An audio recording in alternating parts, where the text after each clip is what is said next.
정기직 공기업 전국 면접 요령에서 회로하고 자기학은 이미 했고요. 그죠? 개통 일반에 대한 얘기입니다. 개통이라고 하는 건 여러분도 아시다시피 전력개통이에요. 전력개통이라고 하는 것은 이 발전소에서 전기를 만들어서 변전소를 통해서 여러분들 집이나 공장이나 이런 수용가로 공급되는 겁니다. 그래서 이 부분을 발전이라고 부르고, 발전소에서 쉽게 얘기하면 그죠? 배전용 변전소까지를 송전이라고 부르고, 배전용 변전소의 수용가까지 가는 것은 배전이라고 부르죠. 그러면 여기서 그 발전에서 우리가 보통은 이제 6.6kV 정도, 발전할 때 전압이 한 6.6kV 정도 되는데요. 얘들은 1차 변전소까지 실어서 보낼 수가 없어요. 그래서 발전소 안에는 항상 이렇게 스위치 하드라고 그래서 요 변압기가 붙어서 얘들은 승합을 한번 해주죠. 일단 기본적으로. 그 다음에 송전소를 놓으면 다시 승합을 해가지고 배전소를 놓으면 강압을 합니다. 그렇죠. 승합과 강압과 이런 관계예요. 그러면 전력계통에 들어가는 것은 뭐예요? 발전, 송전, 배전에 해당하는데, 발전은 지금 현재 여러분들 우리가 기관 송전망을 얘기하는 겁니다. 뭐 신재생에너지 빼고요. 기관 송전망은 수력, 화력, 원자력에 대한 얘기들이 제일 많고요. 여기서 그죠? 수력, 화력, 원자력이고, 기저부하, 즉 뭐예요? 우리가 값싼 에너지로, 값싼 연료 값으로 대응이 되는 쪽은 원자력이 제일 많았던 거죠. 근데 이제 이것이 이제 신재생 에너지로 들어가고 하는데, 어쨌든 송전에서 배전으로 이렇게 가는 이 과정입니다. 그러면 이 발전사는 이미 분리돼 있어요. 발전사는 여러분들 어디예요? 뭐 한국수력원자력, 그죠? 수력원자력. 그 다음에 5개 발전사, 뭐 중부, 남동, 남부, 서부, 그죠? 동서 이렇게 해서 5개 발전사. 거기서 이제 공급을 하는 거죠. 공급을 하는 거고요. 요새는 이제 지역난방공사도 열병합 발전을 운영하기 때문에 발전사라고 볼 수도 있어요. 그렇지만 어쨌든 그래서 요 안에 있는 요 스위치 야드에서 발전소 앞에 스위치 야드가 바로 붙어 있어요. 요거는 한전 애들이 관리를 하는 거죠. 한전에서 관리하고. 그래서 송전에다 배전으로 넘어갑니다. 그런데 이 지금 개통에서 봤을 때 여러 가지 얘기가 우리가 대줘야 되는데요. 여러 가지 얘기가 대줘야 되는데, 지금 두 가지에 대한 거예요. 송전 방식하고 그죠? 배전 방식 따지면 우리가 송전을 하든 배전을 하든 기본은 지금 현재는 어떻게 돼 있어요?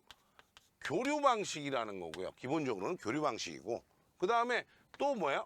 삼상 송전하거나 삼상 배전을 하고 있다는 겁니다. 그래서 우리가 이제 교류로 하는 이유에 대해서도 면접에서 상당히 많이 물었죠. 직류송전이 좋은데 반해서 왜 교류로 하냐? 변압이 굉장히 쉽다, 이런 얘기죠. 변압이 쉽다는 거는 굉장한 그죠? 메리트를 가지죠. 왜 메리트를 가져요?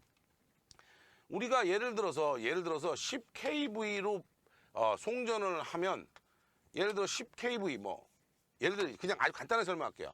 100V에 10A로 송전을 해요. 그러면 전류가 I제곱 R에 손실이 발생하니까 10의 제곱 R이 돼서 얼마요? 100의 R이 된 거예요. 이거 한전에서 면접 볼 때 칠판에 나가서 왜 교류 송전을 왜 하느냐 했더니 변압이 쉽다는 거예요. 왜 변압이 쉬워야 좋은 거예요? 이렇게 물어봤다는 거예요. 답변을 못한 거죠, 여러분들. 자, 공급 전력 P는, 보내줄 전력 P는 이렇게 돼서 손실이 100의 R이에요. 저항이 R이면. 그런데 이거를 승합을 해서 500V로 가버리면 똑같은 전력을 만들어낼 때는 몇 암페어예요? 2A만 있으면 되더란 말이에요. 그러니까 2의 제곱 R이 되니까 4R이 돼요. 즉 얼마예요? 25분의 1로 줄어버리는 거죠, 손실이. 그러니까 송전선로에서는, 왜? 송전은 부하를 안 쓰기 때문에, 그렇죠? 변압을 해가지고 전압을 올리는 게 훨씬 더 유리한 방식이에요. 그래서 송전이라고 하는 건 대부분 승합에 해당하는 내용이 굉장히 많죠. 승합에 해당하는 내용이 굉장히 많을 거고, 그래서 변압이 쉽다는 얘기는 그 얘기고요. 그런데 나중에 2차 변전소로 와서 수용가로 들어갈 때는 수용가가 한 개가 아니고 여러 개란 말이에요. 그러면 예를 들어서 여기까지 와서 여기가 이게 5A가 되고 500V에 2A라 그러면 여기 부하가 1A씩이면 5A가 필요하잖아요. 불가능하게 공급이 된단 말이에요. 그러니까 다시 전압을 내리고 전압을 예를 들어서 한 250V로 내리면 전류는 4A로 늘어나겠죠. 그렇게 해서 얘들한테 공급을 하는 거예요. 그래서 이렇게 하는 방식을 취하려다 보니까 뭐가 필요한 거예요? 변압이 쉬운 방식인 교류를 일반적으로 택하는 거예요. 이게 됩니까? 변압이 쉽다는 건 결국 뭐예요? 변압기를 사용을 할 수 있다는 거예요. 직류에서 변압기 사용합니까? 못합니까? 못하죠. 그렇죠? 변압기 사용을 못하는 이유를 얘기해라 했더니 그냥 원래 못하는데 그게 아니라 자속의 변화를 만들어낼 수가 없다는 거예요. 직류는 자속이 일정하기 때문에. 그러면 기본적으로 변화를 못한다는 얘기잖아요. 그 다음에 두 번째는 뭐예요? 회전 자계를 얻기가 굉장히 쉽다는 거예요. 회전 자계를 얻는다는 것은 전동기도 뭐 직류기나 동기기처럼 이렇게 비싸고 그죠? 이런 거 말고요. 값싼 유도 전동기를 사용할 수 있다는 거예요. 전원만 삼상을 넣으면 회전 자계를 만들어낼 수 있다는 겁니다. 세 번째는 뭐냐면 개통을 일관되게 운용한다는 거예요. 개통이라고 하는 건 뭐예요? 아까 지금 금방 설명드렸잖아요. 개통이 일관되게 운영한다. 그 무슨 얘기입니까? 그랬더니 이거 이상한데 이거 기사 볼 때 외웠는데 그게 아니라 발전도 교류, 송전도 교류, 배전도 교류로 하고 수용가도 교류로 쓰기 때문에 개통을 다 교류로 보고 하면 오히려 굉장히 편리하게 되는 거죠. 이런 내용이기 때문에 교류를 했다. 그 다음에 삼상을 쓰는 이유는 단상은 선이 두 가닥이고 삼상은 세 가닥인데 전력은 몇 배예요? 세 배가 되기 때문에 그죠? 여러 면에서 삼상으로 하는 게 유리하다라는 겁니다. 그렇지만 지금의 경우에는 송전도 이제는 직류로 간다는 건데 직류 송전을 한다는 건데 중요한 거는 직류 송전의 형태는 어떻게 하고 있는 거예요? 직류 송전이라고 하는 게 뭐냐? 여러분들 지금 자세히 해보세요. 예를 들어서 누구님 면접 보는데 직류 송전이 뭐예요? 그랬더니 이거 교류에 비해서 절연이 루트 2분의 1이고 이런 얘기나 할 줄 알지 직류 송전이 뭐냐고. 발전하고요 송전을 해서 송전솔로 해서 여기까지는 전부 다 무슨 계통이에요? 교류계통이야. 교류를 직류로 바꿔서 송전을 하고요. 원하는 수용가 쪽에 와서는 다시 어떻게 합니까? 직류를 교류로 바꿔가지고 하는 거예요. 그러니까 뭐예요? 발전하고 배전은 그대로 교류고 송전만 직류로 한다는 게 직류송전이에요. 내용을 모르는데 특징을 외우고 있다는 거는 엄청나게 어이없는 얘기예요. 기본 내용을 모르는데 특징은 앵무새처럼 외우고 있어. 그럼 면접관이 볼 때 뭐예요? 얘는 기사 그냥 수준이구나. 공부를 아예 안 했구나. 이런 생각을 한다는 거예요. 그래서 어떤 내용인지 정확하게 아시라고요. 이렇게 하다 보니까 AC를 DC로 바꾸고 DC를 AC로 바꾸니까 자, 여기 컨버터 필요하죠. 여기 인버터 필요하죠.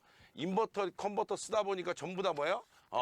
고주파에 대한 대책도 필요하겠죠. 스위칭 회로니까 이런 부분들에 대한 얘기들이 들어가는 거예요. 자, 그래서 이렇게 표현이 돼 있는데 그래서 우리나라는 송전은 삼상 3선식이고요. 배전은 삼상 4선식이에요. 배전은 삼상 4선식인데 얘네들은 뭐예요? 중성선을 사용하는 방식이다라는 거예요. 그러면 여러분도 이렇게 생각해 보시면 되죠. 발전소에서 발전기가 있어요. 발전소에 발전기를 가지고 우리가 삼상 발전기, 그죠? 자, 이렇게 그려 놓을게요. 삼상 발전기를 이렇게 그려서 A상, B상, C상 해서 여기에다가 안에다가 그죠? 계좌를 이렇게 넣어서 바깥에다 직류 공급해 가지고 하면 요게 A상, 요게 예를 들어서 그다음 B상, 요게 C상의 전압이 만들어질 거예요. 그럼 얘들을 잘 보세요. 왜 삼상 3선으로 합니까? 요선은 여기다 옮기고요. 요선은 여기다 옮기고요. 요선은 여기다 옮기는 거예요. 그렇죠? 이 선이 다음 철탑으로 또 가겠죠? 이렇게? 다음 철탑으로 가고. 또 다음 철탑에 가서 이 선이 여기 오고. 다음 철탑에 가서 이 선이 여기 오면 되죠. 이런 식으로 지금 가고 있는 거예요. 왜 삼상인데 삼선만 필요해요? 질문이 그거였죠. 한국전력에서도 그랬고. 그 다음에 전력 거래소도 그랬고. 질문이 이거였어요. 왜 삼상이에요? 삼선이에요?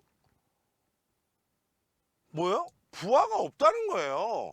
삼상으로 가면 세손만 가면 되는 거예요. 그런데 배전에 왔단 말이에요. 이렇게 해가지고 얘가 얘네 세 개가 들어와서 변전소로 들어왔단 말이에요.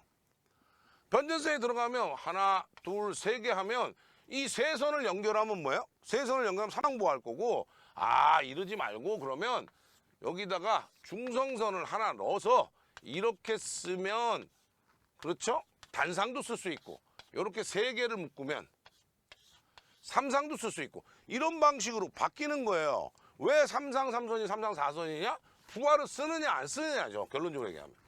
자, 그래서 이렇게 그죠? 대부분 다 삼상이다. 그죠? 그죠? 송전 전력이 커지기 때문에 삼상으로 한다라는 거예요. 그래서 송전은 삼상 3선, 배전은 삼상 4선으로 한다는 겁니다. 중성선 다중접지 방식이죠.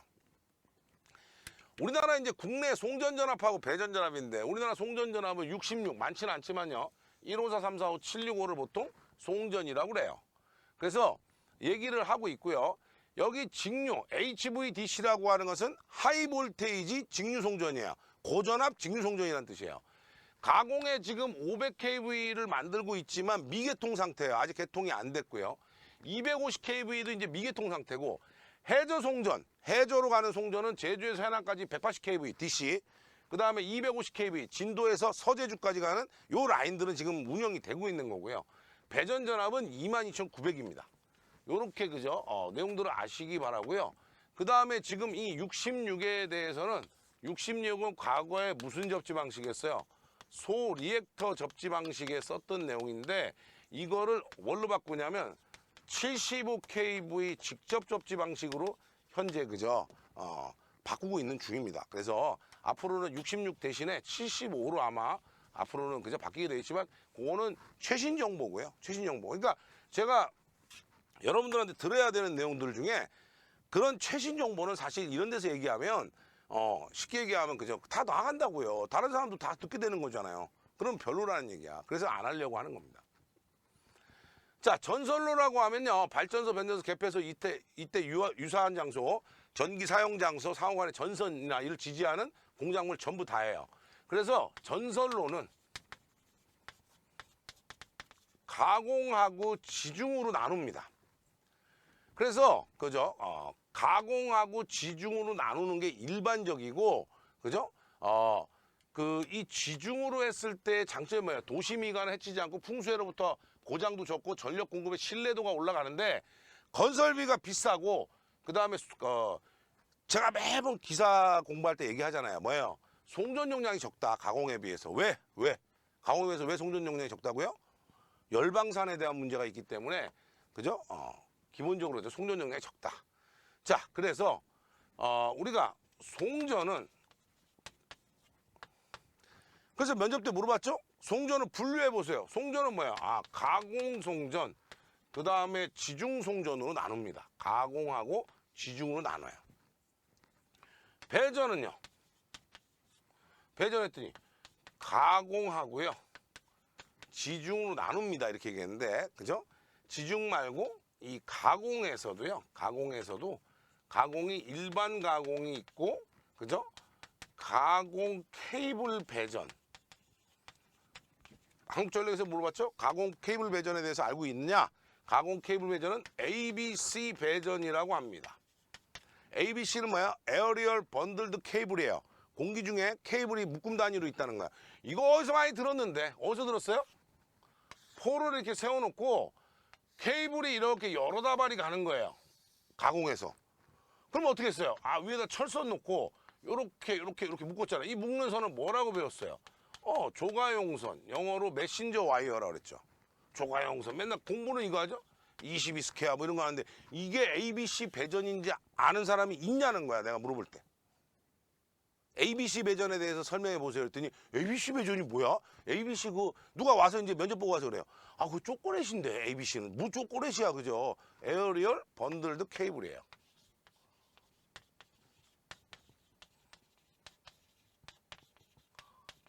에어리얼 번들드 케이블 방식이에요. ABC 배전. 그래서 한국전력에서는 이런 얘기도 다 시험 문제에 들어 있습니다. 그래서 그렇게 돼 있고요. 우리나라 이제 표준전압은요. 우리나라의 표준전압은 뭐로 나타낸다? 공칭전압으로 나타낸다. 공칭전압은 노미널 볼테이지라고 그래요. 노미널 볼테이지라고 하는데 얘들은 공개적으로 우리가 부르는 전압인 거죠. 공개적으로 부르는 전압을 노미널 볼테이지라고 하는데 이 노미널 볼테이지는 쉽게 얘기하면 전선로의 대표 전압이에요. 그러니까 대표 전압이다 보니까 무슨 전압이다? 선간 전압이에요. 전선로를 대표하는 뭐다? 선간 전압이다. 그렇죠? 그래서 110, 220, 220, 380, 440 전부 쭉 있죠. 뭐 66,000, 154, 그 다음에 뭐 그죠? 345, 765 이런 거 다 여러분 알고 있는 내용들이 많이 있습니다. 그래서 우리나라의 표준 전압은 뭘로 씁니까? 라고 하면 공칭 전압으로 사용합니다. 라고 하는 게 맞죠. 그 다음에 전력 조류 계산이라는 거예요. 전력 조류가 뭐냐라고 물었던 그죠? 전력 조류가 뭐냐라고 전력 거래소에서 물었는데 한전하고 지금 이 개통일반은요. 한전하고 전력 거래소, 발전사 이런 데서 많이 묻는 내용들이에요. 근데 특히나 이제 발전사보다는 한전하고 전력 거래소 이런 쪽에서 많이 묻죠. 그다음에 또 뭐 여러분들이 또 가는 거에 따라서 KPS 뭐 이런 데는 전부 다 이런 걸 많이 물어요. 전력 조류는 뭐예요? 영어로 파워 플로우예요. 파워 플로우라는 건 뭐야? 전력이 어떻게 흘러가냐는 거지. 우리나라는 어떻게 해요? 전력이 단방향이야. 발전소에서 만들어가지고 여러분 집으로 바로 가는 거잖아요. 맞아요? 양방향을 하겠다는 게 뭐예요? 결론은 아주 쉽게 얘기하면 양방향으로 하겠다는 게 뭐야? 스마트 그리드야. 전력을 네가 줬는데 나 안 쓸 거야. 내가 원하는 시간에 쓸래. 이게 스마트 그리드가 되는 거죠. 결론은 남는 건 또 그리드 방향 올릴게. 이게 스마트 그리드가 되는 거예요. 그러니까 결론은 전력 조류라고 하는 건 뭐냐? 발전소, 변전소를 거쳐서 수용가로 가는 이 전력의 흐름을 파워플로우라고 합니다. 그래서 전력의 흐름을 파워플로우라고 하는데 이 안에 들어가게 되는 그죠? 요소를 네 가지만 얘기해 보세요라고 한 거죠. 그러니까 실기 할 때 다 배웠는데 그죠? 저한테 다 배웠는데 그죠? 그때 실기는 뭐 어차피 제가 수업에도 그냥 외워버리고 마니까 또 뭐 그죠? 저기 저 이상한 유튜브 보고 와가지고 야 그 뭐 공부할 필요 없다 그냥 외우면 되는데 이런 멍청한 소리 하니까 공격을 못 가는 거예요. 잘 보세요. 전력 조류를 구성하고 있는 네 가지 요소가 뭐냐라고 하면 잘 보세요. G 발전기, 발전소, 변전소 이렇게 얘기하면 안 된다고. 그 요소는 발전기, 그 다음에 변전소에 들어있는 건 뭐예요? 트랜스포머 T, 변압기, 이 주선로를 뭐라 했어요? B, 모선, 그 다음에 L, 로드, 부하예요. 네 개의 구성품을 가집니다. 그래서 발전기, 변압기, 모선, 그 다음에 부하예요. 한국전력에서 제일 관심을 가지고 있는 건 얘고요. 전력거래소에서 관심 갖고 있는 이 다고요. 그렇죠? 그 다음 발전사에서 관심 갖고 있는 건 얘입니다. 기본적으로. 이 네 개를 다 합쳤을 때 뭐라 한다? 이 파워의 흐름을, 전력의 흐름을 전력 조류라고 해요. 그래서 전력 조류를 우리는 계산을 해야 되는데 계산할 때 이거는 그냥 계산기 갖고 한단 말이에요. 그래서 기지량이 있고요. 미지량이 있어요. 기지량을 알고 있는 값이라는 거예요. 그래서 이렇게 계산할 때 무슨 모선이 있냐? 슬랙 모선으로 계산하는 방법이 있고 스윙 모선이라고도 합니다. 그 다음에 발전기 모선이 있고요. 부하 모선이 있어요. 이 세 가지 방식으로 계산을 해준다는 겁니다. 그것이 그죠? 슬랙 모선부터 보면 그죠? 뭐하고 뭐냐면 위상각 세타하고 전압을 알면 위상각과 전압을 알면 뭘 할 수 있다? 유효전력하고 무효전력을 알아낼 수 있다는 거예요.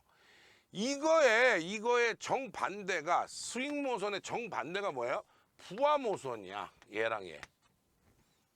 그 예전에는 한전 시험 문제는 이거는 슬랙 모선의 지정값이 뭐냐? 이거에 대해서는 기사 시험에도 있고요. 한국전력에서 예전에 시험 문제 냈던 거는 부하 모선, 발전기 모선, 슬랙 모선에 대해서 기지량이 뭐고 미지량이 뭔지 쓰라는 내용도 있었어요. 근데 지금은 NCS 상태니까 여기까지는 안 되겠지만 면접 때 물어봤다는 거예요. 그러니까. 자, 부하 모선은 뭐예요? 그럼 거꾸로 하면 되잖아요. 유효전력, 무효전력을 알았더니 전압과 위상각을 알았다. 그럼 발전기 모선은 뭐예요? 아, 유효전력. 발전기 쪽이 유효전력이죠? 전압을 알면 이쪽에 무효전력하고 위상각을 알아내겠다라는 겁니다. 그래서 이런 거를 뭐라 한다? 전력 조류 계산이라고 불렀습니다. 자, 고장 계산을 하는 이유하고요. 계산 방법이에요. 자, 고장 전류에 따라서 고장 전류를 고장 전류 계산하는 이유는 뭐예요? 첫째, 차단기 용량 선정하는 거고요. 그 다음에 보호 계전기를 정정, 세팅하기 위한 거고요. 그 다음에 어떤 형식을 쓸 건지, 그 다음에 설치 장소를 결정하기 위해서 고장 계산을 합니다. 어디다 설치해 가장 효과적이냐는 걸 확인하는 거예요. 뭘요? 차단기하고 보호 계전기요. 그러니까 여러분들이 맨날 그냥 고장 계산, 차단기 용량이요 이렇게 하면 안 된다는 거예요. 보호 계전기가 훨씬 더 중요합니다. 자, 그래서 우리는 보통 이 고장 계산하는 방법은 뭐야? 온법. 온법이라고 하는 건 뭐야? 대체적으로 우리가 단락전류 기준으로 하니까 단락전류는 임피던스 분의 전압으로 해서 구하는 걸 온법이라고 하죠. 백분율법은 퍼센트 임피던스를 쓰는 거예요. 단락전류는 뭐예요? 퍼센트 임피던스 100의 전격전류 형태로 계산한다는 거예요. 백분율법. 그 다음에 단위법, 퍼 유닛이죠. 100을 1로 보고 하시면 되죠. 그래서 이렇게 세 가지를 뭐 한다? 고장 계산이라고 합니다. 그런데 그 한국전력이나 이런 좀 그죠 수준이 좀 있는 전력 거래소나 이런 데는요, 여러분들 이거를 그죠 고장 계산에 대한 얘기를 상당히 많이 하는데, 고장 계산에 대한 거 그죠, 고장이 났을 때 어떻게 할 거냐 이런 얘기를 하는데, 제일 여러분들이 면접 봤을 때 당황했던 내용이 뭐야? 고장과 사고에 대한 구분을 하실 수 있느냐라는 거예요. 그게 무슨 얘기냐? 면접을 갔더니 일선 지락 사고 시에 이렇게 딱 얘기하니까 일선 지락이 사고예요? 이렇게 물어본다는 거예요. 고장은요, 영어로 fault고요. 사고는 accident예요. 무슨 얘기냐면 고장은요, 금방 복구가 가능한 애들은 고장이라 그래요. 사고는 뭐야? 계통 전체를 파악을 다 주는 거예요. 그러니까 문제가 크게 생기는 거죠. 당장 지금 해결이 안 되는 걸 사고라고 합니다. 그래서 순간 고장이 영구 고장이 되면 사고로 이어진다는 거죠. 결론적으로. 그래서 그런 내용도 좀 알고 있는 게 좋다라는 거 생각하시고요. 그 다음에 안정도에 대한 겁니다. 그래서 안정도에 대한 얘기는 사실은 제일 많이 물어봤던 게 어디냐면 한국전력, 그 다음에 전력거래소도 있지만 발전사에서도 굉장히 많이 물어봤어요. 왜냐하면 발전기를 동기운전을 유지할 수 있느냐 없느냐가 안정도의 기본이 됩니다. 발전사에서는. 이 동기운전이라고 하는 건 동기 속도를 유지해서 운전할 수 있지 않으면 이게 아니면 뭘로 바뀐다고요? 탈조, 스텝아웃이라고 그러죠. 동기를 완전히 벗어나 버리는 상황이 벌어진다는 거예요. 그래서 탈조에 대한 얘기들을 하는 거죠. 그래서 여기서는 쉽게 얘기하면 그죠? 과도한 정도, 그죠? 여러분 아시다시피 사고나 이런 때, 그죠? 외란이 막 발생해도 안전운전 상태로 도달할 수 있는 정도를 과도한 정도라고 그러고, 그 다음에 정태한 정도는 아주 그죠? 거의 변동이 별로 없는 거예요. 그래서 정태한 정도를 미소신호 안정도하고 동일하다. 즉, 신호가 변동 상태가 별로 없다는 거예요. 그래서 미소신호 안정도에 대해서 알고 있습니까? 그럼 이 정태한 정도구나 하고 빨리 알아야 됩니다. 그 다음에 동태한 정도는 뭐예요? AVR, 그죠? AVR이나 조속기처럼 제어 효과까지 고려한 경우에요. 그래서 이런 내용들이 그죠? 필요하다. 그래서 한전에서는요, 크게 안정도를요, 정태 안정도, 과도 안정도로 분류합니다. 이 앞에 뭐가 있느냐? 그렇죠? 고유가 있고 동적이 있어요. 여기도 고유가 있고 동적이 있다고요. 고유 정태 안정도라고 하는 것은 부하가 그저 거의 그저 서서히 변동하는 수준이다라는 거예요. 그렇죠? 그런데 동적이라는 말이 들어가면, 동적은 이제 다이나믹하다는 거죠. 동적이라는 얘기가 들어가면 뭐가 들어간 거예요? 이거 다이나믹, 그죠? 결국은 뭐예요? 정태한 정도 부하가 아주 서서히 변하거나 별로 변함이 없는데 제어 효과까지 고려되어 있는 경우다. 그걸 뭐라 한다? 동적 정태한 정도. 그게 없으면 고유 정태한 정도. 그럼 제어 효과가 없는 상태에서 과도한 정도는 뭐예요? 고유 과도한 정도. 만약에 안 정도에 우리가 조속기라든지 이것까지 포함했다 그러면 동적 과도한 정도라고 부른다 이거죠. 이 분류 방법 네 가지는요. 안 정도를 여러분들이 거래소 가서 떨어진 애들이 왜 거래소에 간 애들이 머리 좋고 똑똑한 애들, 전기를 정말 전공했던 애들이라고 얘기하냐면 안 정도를 네 가지로 분류하라니까 여러분들 어떻게 해요? 이상한데?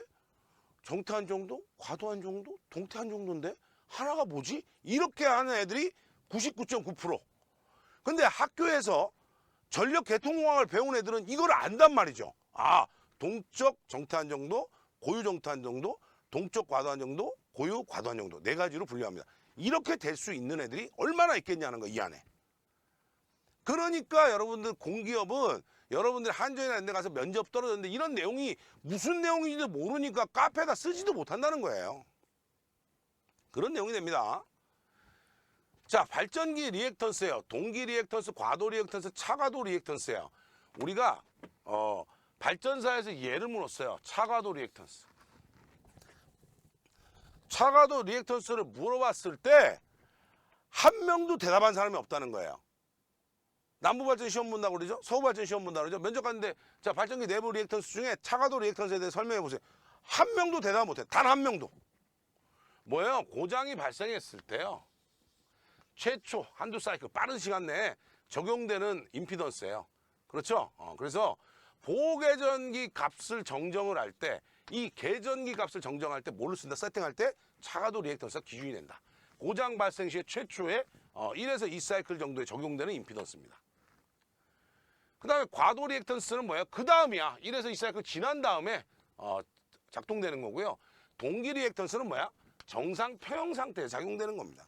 그러니까 지금 여러분들이 기사 정도 수준에서 배웠던 내용하고 실제 전력 계통학은 좀 달라요. 그러니까 여러분들이 보면 난 전력공학을 잘하는데 아니 기사 시험 보려고 계통을 공부를 한 적이 없는데 어떻게 잘해요? 그럴 리가 없다는 거죠. 자, 무한대 모선입니다. 이건 이제 그 계통 분석을 위해 가지고요. 그 단자전압이 변동이 되지 않는 무한대 용량 무한대 전원을 무한대 모선이라고 표현하죠. 요거는 이제 계통 그죠? 풀어낼 때 하는데 이 무한대 모선은 거래소에서는 굉장히 아주 기본적인 내용이 됩니다. 그다음에 이제 전력을 그죠? 무효 전력과 유효 전력으로 나눠 가지고 유효 전력은 뭐야? 전등 키거나 전동기 돌려 실제 일을 하는 거. 즉 자기약할 때 배웠어요. 뭐라고 그랬어요? 제가 자기약 지난번에 그 면접 설명하면서 에너지를 소모하는 전력을 뭐라고 한다? 에너지 소모하면 뭐야? 일을 했다는 거죠. 일을 한 전력은 유효 전력. 일을 하지 않은 거예요. 유효 전력 흐름을 원활하게 하는 윤활유와 같은 역할을 하는 것으로 에너지가 필요 없다는 거예요. 자, 그래서 그런 내용들에 대한 얘기입니다. 그래서 뭐 이렇게 보시면 뭐 내용들 그죠? 계통 일반에 대한 것들은 제가 말씀을 드렸어요. 계통 일반은 실질적으로 지금 제가 여기다 한 7, 8가지 정도만 얘기했는데 실제 계통 일반을 면접상에서 물어볼 수 있는 내용은 약 100가지가 넘습니다. 그렇기 때문에 상당히 그죠? 여러분들이 디테일하게 공부할 필요가 있는 내용이에요. 그런데 맨날 그죠? 그저 기사책 요약집만 보고 면접 가니까 사실은 여러분들이 주변에 잘 생각해 보세요. 잘 생각해 보시면 한전 간 사람들은 그래도 좀 있어. 근데 거래소 들어갔다는 사람들 찾아보기 어렵단 말이죠. 왜? 이런 내용 다 알아야 되는데. 자, 그런 내용이었습니다.